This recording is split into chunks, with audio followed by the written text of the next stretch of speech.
చేసిన ముఖ్యమంత్రి ఎండ్రిన్ దాగి చావండి అంటుంటే ఎందుకు మీరు ఉలకరు పలకరు? నేను నిన్న అడిగాను రాహుల్ గాంధీ గారిని, అయ్యా మీ ముఖ్యమంత్రి అడ్డగోలుగా మాట్లాడుతున్నాడు, ఎండ్రిన్ దాగి చావమంటాడు పోలీస్ అభ్యర్థుల్ని, మరి క్రిమినల్ వేస్ట్ అంటున్నాడు ఇంజనీరింగ్ విద్యార్థుల్ని. ఇది పద్ధతేనా? ఇది మీ పార్టీ విధానమా, పార్టీ వైఖరా, లేకపోతే ముఖ్యమంత్రి నోటి దూలనా?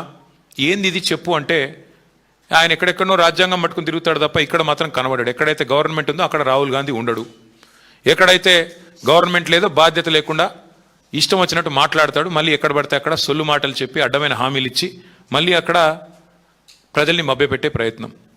నేను ఇవాళ ఈ రాష్ట్రంలో ఉన్న బాధ్యులను కూడా అడుగుతా ఉన్నా, అధికారంలోకి రావడానికి ప్రగల్భాలు పలికి నిరుద్యోగ భృతి ఇస్తామని చెప్పి, అట్లాగే యువతకి ఇది ఇస్తాం అది ఇస్తాం, 10వ తరగతి పాస్ అయితే 10,000, 12వ తరగతి పాస్ అయితే 15,000, డిగ్రీ పాస్ అయితే 25,000, పోస్ట్ గ్రాడ్యుయేషన్ పాస్ అయితే లక్ష రూపాయలు, అట్లాగే మన పిహెచ్డి చేస్తే 5 లక్షలు అని చెప్పిన రేవంత్ రెడ్డి గారు, అని ప్రగల్భాలు పలికిన బట్టి విక్రమార్క గారు, మరి మీ సొంత నియోజకవర్గంలో నిరుద్యోగి ఉత్తరం రాస్తే ఏది మీ స్పందన?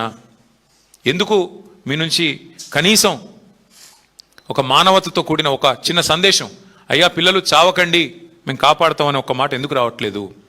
పెద్ద దిక్కుగా ఉండాల్సిన వాళ్ళే విషం తాగండి, చావండి, మీరు బావిలో దుంకండి అని మాట్లాడితే మరి ఇవాళ ఏం జరుగుతుంది? ఇట్లాంటి పరిణామాలు కాక ఆలోచించాలని చెప్పి నేను కోరుతా ఉన్నా. ఇంకా విచిత్రమైన పరిస్థితి ఏమంటే, రాహుల్ గాంధీ గారి నాయకత్వంలోని ఈ పార్టీ, మేము వీరికి బుద్ధి రావాలనే మొన్న ఏ రోజైతే వాళ్ళు యూత్ డిక్లరేషన్ ఏ ప్రాంగణంలో అయితే పెట్టారో సరూర్ నగర్లో, అక్కడే పెట్టాం మీటింగ్. మేము కూడా పెట్టి గుర్తు చేయడానికి కాంగ్రెస్ పార్టీకి, అయ్యా మీరు ఇచ్చిన వాగ్దానాలకి 4 ఏళ్ళు అయింది, మీ ప్రభుత్వానికి ప్రజలు ఇచ్చిన కాలం కూడా గడుస్తున్నది, ఎప్పుడు స్పందిస్తారు అని చెప్పి అక్కడే ఒక సభ పెట్టి నిరుద్యోగుల సాక్షిగా ప్రశ్నించాం. ఏమడిగాము?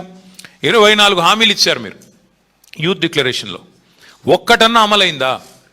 శాసనసభలో నేను జగదీష్ రెడ్డి గారు మేము అడిగాము లిఖితపూర్వకంగా రాష్ట్ర ప్రభుత్వాన్ని, మీరు వచ్చిన తర్వాత ఇచ్చిన నోటిఫికేషన్లు ఎన్ని ఉద్యోగాలు ఇచ్చారు అని.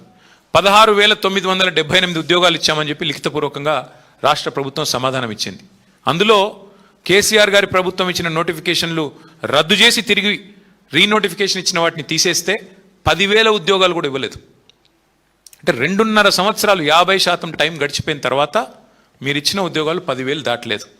ఇచ్చిన హామీ ఏమో మొదటి సంవత్సరంలో 2 లక్షల ఉద్యోగాలు, ఇచ్చిన ఉద్యోగాలు ఇప్పటి వరకు 10,000 ఉద్యోగాలు దాటలేదు.